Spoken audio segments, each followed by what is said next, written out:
de la poésie indéniable qui se dégage de votre œuvre, je vais essayer de la comprendre. J'aime bien les propos du philosophe Heidegger qui disait que ce qui compte, ce qui prime, ce n'est ni l'œuvre ni l'artiste, c'est le mobile. Si on prend par exemple l'exemple de Francis Bacon, pour apprécier ses œuvres, il est indispensable de comprendre le mobile. Si on ne connaît pas ça, on ne voit que la peinture, une peinture tourmentée, et on passe à côté de... Et ce que je souhaite dans ce premier entretien, c'est comprendre votre mobile. Qu'à partir de vous, votre matière, ce que j'en perçois, c'est la littérature. Comment vous pouvez expliquer ça?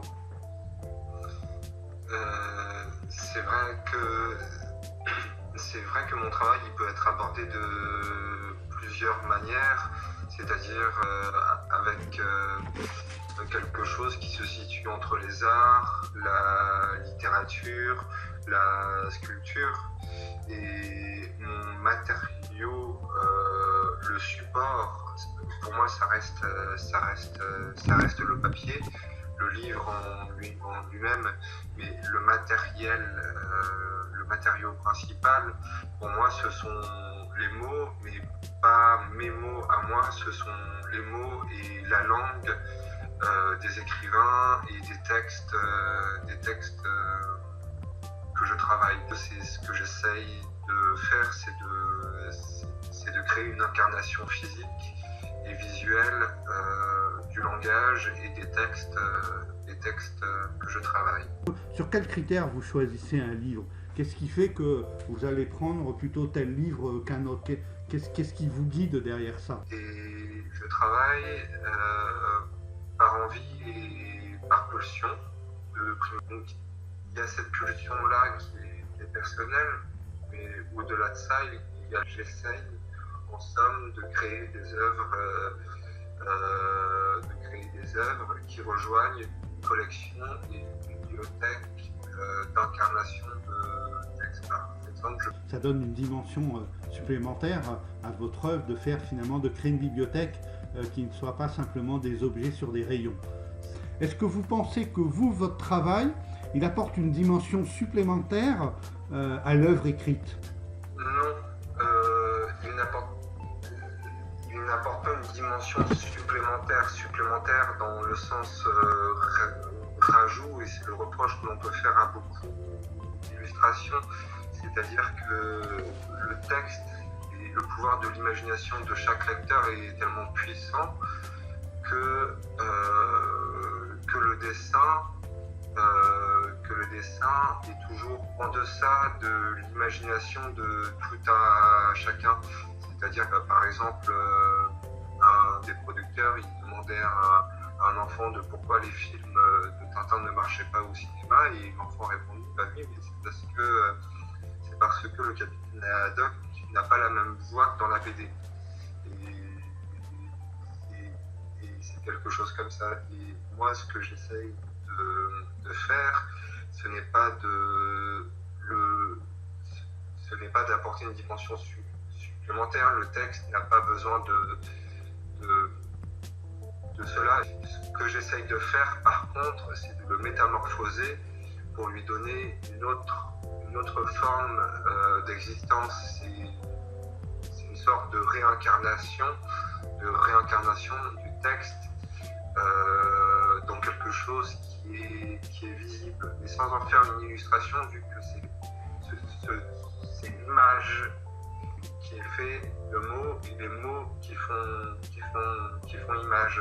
C'est vrai que c'est vrai que je vous coupe, hein, mais c'est vrai que dans vos œuvres, la différence entre un peintre qui va illustrer un texte et votre travail, c'est que le peintre oriente l'imaginaire du lecteur, et que vous, non, vous, quand on voit votre œuvre, on replonge dans son imaginaire.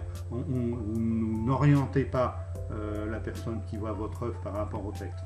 C'est vrai qu'on est devant, l'une des forces de vos œuvres, c'est que pour les comprendre et les apprécier, il faut les voir. Il faut les voir en vrai. Si on les voit en photo, on passe complètement, je pense qu'on peut passer complètement à côté du sujet, mais quand on est face à vos œuvres, une de leurs forces, c'est que si on connaît le texte et qu'on l'a lu, on s'en est fait un imaginaire, et que cet imaginaire, il reste là, et que à la rigueur, vous lui redonnez même un deuxième souffle. Ça, c'est une des forces de votre travail. Mais est-ce que vous n'avez pas peur, malgré tout, d'être piégé par un livre? Parce qu'il y a des livres, je pars du principe qu'un livre, c'est une œuvre d'art, comme une peinture, comme une sculpture.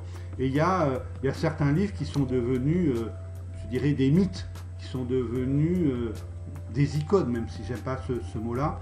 Est-ce que vous n'avez pas peur, par rapport à certains textes, finalement, d'être piégé par la puissance et la notoriété qu'a cette œuvre? Dans la dimension de créer une forme de bibliothèque idéale, non, au contraire, c'est-à-dire que la source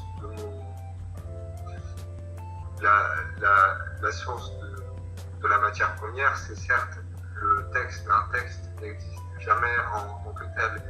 Il y a l'auteur, il y a l'histoire de l'auteur, il y a l'histoire du livre, il y a l'histoire qui est présente dans le livre, et il y a l'histoire que le lecteur va avoir avec ce livre.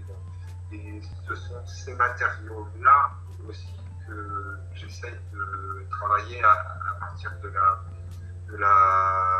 à partir du tissage. Et vous avez dit un mot qui est important, c'est la sacralité, c'est l'aspect icône. Ce que j'essaye de faire aussi, c'est de rendre cette sacralité-là au texte et aux mots. Et vos œuvres redonnent une sacralité au texte que vous avez choisi. C'est vrai que quand on voit les œuvres et qu'on pense au livre, d'une certaine façon, votre travail rend intouchable le texte. Il est là, le texte, il n'est pas sacré. Il y a une forme de sacralité qui est là pour donner une espèce de dimension, d'aura et de puissance.